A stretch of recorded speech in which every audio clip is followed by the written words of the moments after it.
Hello. Sorry, mate. You stop for a second. Stop for well, I need to speak to you. Well, because potentially I think you may have been in national news. Where's your child, my friend? On December the 24th of 2022, Constance Marten secretly gave birth to a baby girl named Victoria in a holiday cottage. At that time, she and the girl's father, Mark Gordon, were already known to the authorities. Their 4 older children had been taken into foster care following domestic abuse incidents, one of which left Marten with a shattered spleen while pregnant. Fearing the authorities would remove Victoria as well, the couple chose to go off-grid. They abandoned conventional housing, relying on taxis, burner phones and fake identities as they travelled across England to evade detection. Their flight reached a critical point on January the 5th of 2023 when their car burst into flames on a motorway near Bolton. Marten's life as a fugitive contrasted her opulent upbringing. Her family had ties to the royals, and she grew up in Rochelle House, a 5,000-acre estate near Wimborne, Dorset. The property was eventually sold by her brother to an American hedge fund owner for £34 million in 2013. Marten and Gordon repeatedly refused conventional care or shelter for Victoria. Instead, they eventually disappeared into a remote area near the South Downs, living in a tent. During winter, the exposure to the elements and lack of proper clothing, shelter and medical care amounted to utterly reckless, utterly dangerous neglect that culminated in Victoria's death on January the 9th. Her body was found in a shed in Brighton in February. On July the 14th of 2025, a jury at the Old Bailey found Marten and Gordon unanimously guilty of gross negligence manslaughter. They had previously been convicted of concealing the birth of a child, child cruelty, and perverting the course of justice. On September the 15th of 2025, both were given 14-year prison terms. I'm not going to make you a sandwich. We need to work out where your child is, mate. I got food to eat. Yeah, we got a child to find. Okay. It's a bit more important. We want to know where this child is. We need to know. It's important. Where is the child? We have found a baby. Do you have a question or? Is it your baby? Yes, it is, yeah. Take your time. Constance. There is no rush, Constance. I can see it's very, very distressing for you. And you're physically upset now. Number 11. Stephen Baldwin. Stephen Baldwin first made a name for himself in 1995 as an actor in The Usual Suspects, but his work from that point on trended downwards, with subsequent projects failing to reach similar heights. In 2008, Baldwin got a tattoo with the initials HM for Hannah Montana, following an alleged pact with then-teen icon Miley Cyrus, who reportedly promised he'd get to cameo on the show if he did so. Some interpreted the move as a desperate attempt from Baldwin to revitalize his career. He never did a cameo on Hannah Montana and subsequently said he regretted the tattoo. In June of 2009, Baldwin auctioned off his 1.4-acre New York home after defaulting on more than $824,000 in mortgage payments. The following month, he filed for bankruptcy under Chapter 11, declaring debts of roughly $2.3 million. He appeared on Celebrity Big Brother in January of 2010, but failed to win over fans and was voted off by the end of the month. Subsequently, the website RetroRestStephenBaldwin.org, allegedly unsupported by the actor, began soliciting cash donations to improve his working prospects. In December of 2012, Baldwin was arrested in New York on charges that he had failed to file income tax returns for the years 2008, 2009, and 2010. Prosecutors stated he owed more than $350,000, including penalties and interest, facing a possible 4-year prison sentence. Baldwin reached a plea agreement in March of 2013. He admitted guilt and agreed to repay approximately $300,000 within a year. Unfortunately, I got some really bad suggestions and advice from lawyers and accountants, the actor said at the time. Number 10. Stephanie Sadorra. Tennessee woman Stephanie Sadorra began working as a model at the age of 19, appearing in TV commercials and other small-scale projects before she entered the adult film industry at 21 under the name Jenny Lee. Over the years, she appeared in major adult entertainment productions for established studios, and at one point was ranked among the top performers globally. Yet by the late 2010s, Sadorra's circumstances had taken a dramatic turn. In August of 2019, a Dutch documentary crew filming a report on homeless communities discovered her living beneath the Las Vegas Strip in a network of flood-controlled tunnels that over the years had become a refuge for homeless people. One of the filmmakers recognized Sadorra and interviewed her. The woman, then aged 37, said, "I actually got very famous, maybe a little too famous," adding, "I used to be so hot, but I'm happy. I've got everything I need." Sadorra admitted that despite the lack of running water or basic comforts, she had found a sense of community among the tunnel dwellers, noting that hardships builds camaraderie. Sadorra said, "It's not as difficult as you might think. Everybody is really respectful. Everybody's good to each other, which I don't think you find much above ground. People are more accepting here." Inside the labyrinth of tunnels, Sadorra shared cramped, dangerous quarters with dozens of other homeless individuals, many of whom struggled with addiction, mental health problems, or criminal backgrounds. Her adult film profile reportedly remained online with thousands of subscribers and millions of views, while in reality, she was living without many forms of conventional comfort and stability. Number 9. Talicia Martins. 21-year-old Talicia Martins and an unnamed friend went on a burglary spree in the summer of 2017 and broke into several businesses in Camden, Maine. The list of properties included the Smoothie Shack, Francine Bistro, and Camden Cone. Drugs and alcohol were believed to have been factors in the spree. Talicia's parents used to be world-renowned dancers. Her mother, Darcy Kessler, was a former principal dancer with the New York City Ballet, the youngest ballerina to have ever achieved the position. Her father, Peter Martins, was a retired ballet master-in-chief for the same company. Due to her parents' careers, Talicia was dubbed the Ballet Bandit by the media, and her story was depicted as one of downfall from privilege. Talicia eventually reached a deal that saw 2 burglary charges being dismissed and a third downgraded to a theft charge. As a result, her sentence was reduced to 72 hours of community service rather than a stiffer custodial punishment. Number 8. Alexandra Moss.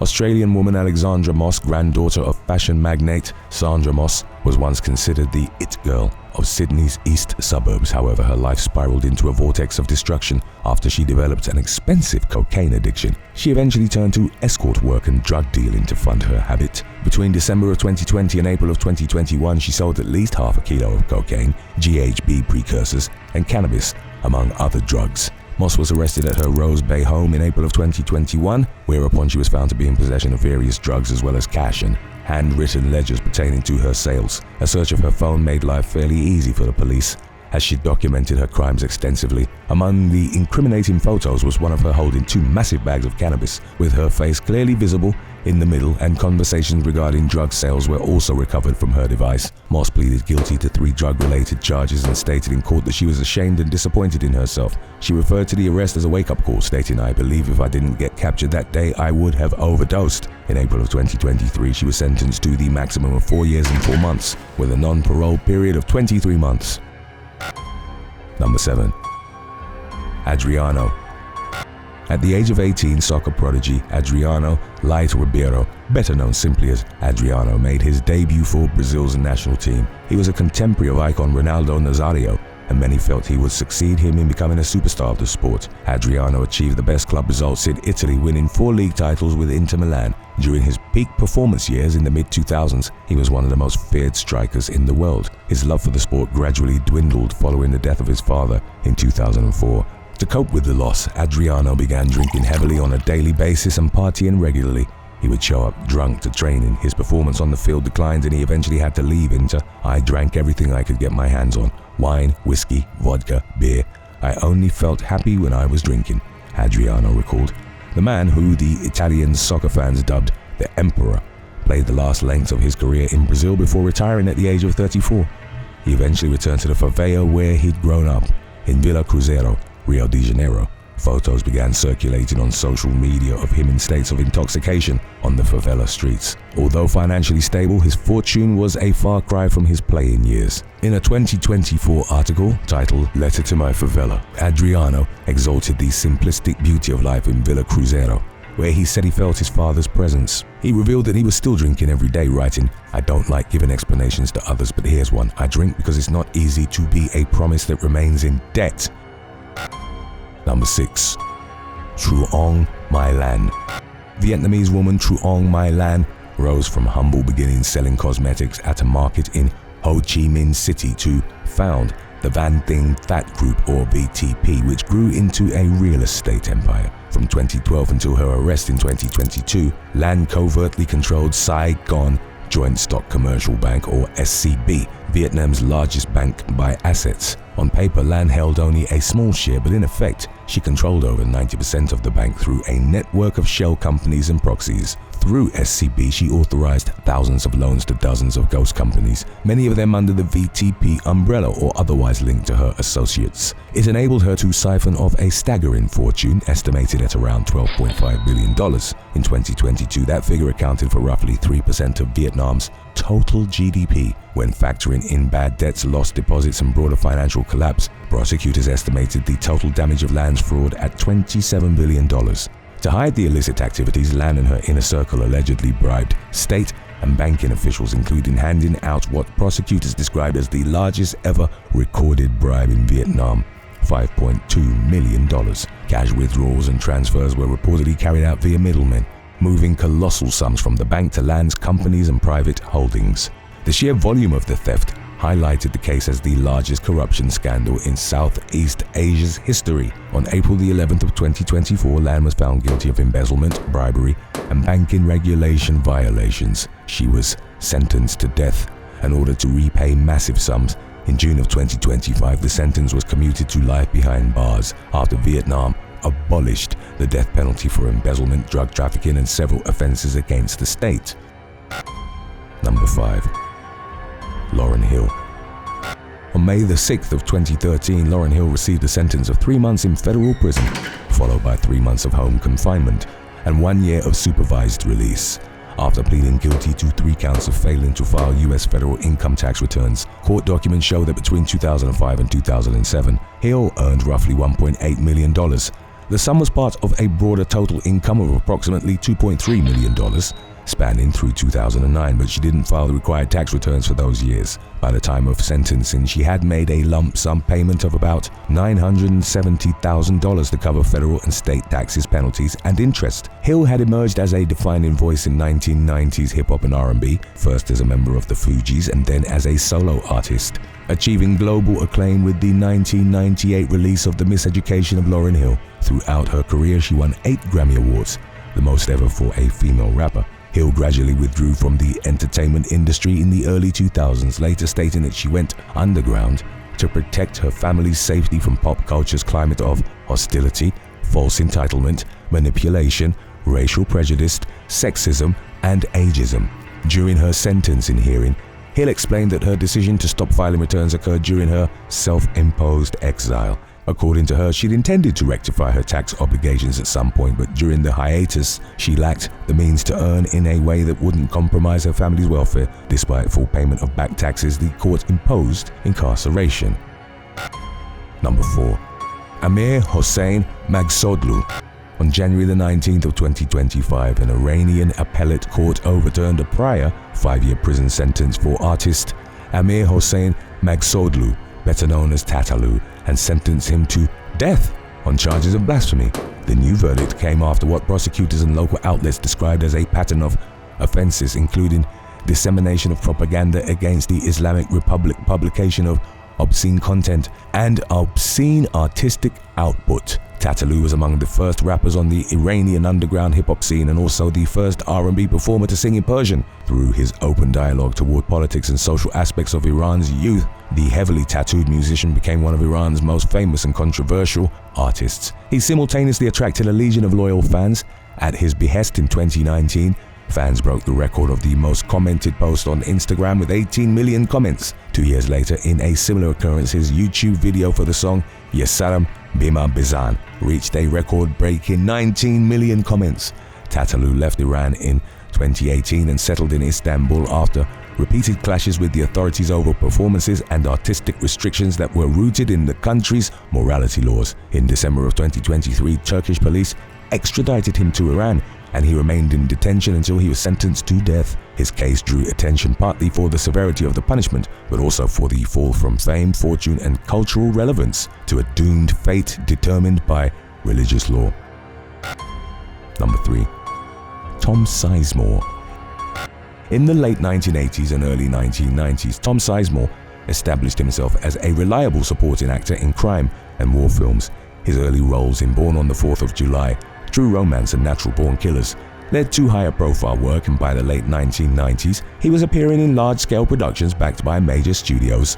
His performances in Heat, Saving Private Ryan and Black Hawk Down placed him alongside established ensembles, and he became associated with intense, militarized or criminal characters. The public trajectory of his career shifted as substance addiction became a defining factor in his professional and personal life. His struggle coincided with a pattern of arrests and court-mandated interventions. In 2003, he was convicted on domestic violence charges involving his then-partner, escort ring runner Heidi Fleiss, known as the Hollywood Madam. Sizemore was given probation and required drug rehabilitation. Repeated violations of probation terms, including trying to fake a urine test with a Whizzinator, led to further court appearances and arrests for drug possession. Through the 2000s and 2010s, Sizemore worked intermittently, but his career dwindled significantly. His long-time struggle with methamphetamine and heroin use was documented in several media accounts, including a 2007 VH1 reality program called Shooting Sizemore that focused on his attempts at recovery. His legal issues continued periodically and included pleading no contest in 2017 to 2 charges of domestic abuse for assaulting his girlfriend. Sizemore's health gradually declined, and on February the 18th of 2023, he suffered a brain aneurysm at his Los Angeles residence. He remained hospitalized until early March, when he died at the age of 61 following the withdrawal of life support. Number 2. Kevin Spacey. In November of 2025, actor Kevin Spacey went viral for an interview in which he told the Daily Telegraph, "I'm living in hotels. I'm living in Airbnbs. I literally have no home." At the time, Spacey was reportedly working as a lounge singer in Cyprus, and he noted that in the past years he'd had little coming in and everything going out. Spacey was once among the most celebrated actors of his generation, but starting in 2017, he faced multiple misconduct allegations, with over a dozen men accusing him of various forms of abusive behavior. The first accuser was actor Anthony Rapp, who claimed that Spacey made advances towards him at a party in 1986 when Rapp was in his early teens. Rapp sued Spacey, but a jury found the latter not liable on all counts, and Rapp was ordered to pay him nearly $40,000 for the cost of litigation. Spacey came out as gay during the scandal and denied all of the allegations, none of which materialized in the legal sense, as charges were dropped or not made due to reasons such as death, refusal to testify, and statute of limitations. The actor was cleared of abuse charges in New York in 2022 and of assault in London in 2023. The scandal did, however, obliterate Spacey's career, and following the 2025 interview, media outlets ran titles announcing he was homeless. Later in November, Spacey clarified the matter on social media, stating, "I feel like it would be disingenuous of me to allow you to believe that I'm indeed homeless in the colloquial sense." He said that he was not living on the street, highlighting that he felt the need to respond, not for the media's sake, but to the thousands of people who'd reached out, offering to help him. Number 1. Nastasia Urbano. In the 1980s, Nastasia Urbano was among the world's top supermodels. She collaborated with big-name brands such as Loewe and Armani, graced the cover of Vogue, and was the face of Yves Saint Laurent's renowned opium perfume. Urbano attended high-class events and socialized with celebrities such as actor Jack Nicholson, director Roman Polanski, and artist Andy Warhol. Fast forward a few decades to 2019, Urbano was homeless, struggling with severe depression, and sleeping rough on the streets of Barcelona in her native Spain. In an interview, the 57-year-old looked back on the peak of her fame and said, "I did all the magazines. I was loved by everybody. I was given $1 million a year for only 20 days of work for 3 or 4 years. Urbano added, "I had everything. I was living like a queen." She attributed her dramatic downfall to her marriage, in which her husband paid for everything with her money, ultimately leading to financial ruin. Urbano said that within days of knowing him, the man asked her to buy him a BMW, and that she signed the check like a fool because she was blinded by love. As the marriage disintegrated, Urbano was left with nothing but the clothes on her back. Unable to pay rent, she was evicted from a series of homes. In 2019, the former supermodel revealed that she was sleeping on friends' couches and in bank foyers, where automated doors give customers access to cash machines. Updates indicated that the 2019 revelation that she was homeless galvanized Urbano's comeback to modeling. She participated in a major photo shoot for El País Semanal and got agency representation, with updates suggesting her life was back on track. Thanks for watching. For $1 million, would you rather be homeless for 5 years or locked up in solitary confinement for 1 year? Let us know in the comments section below.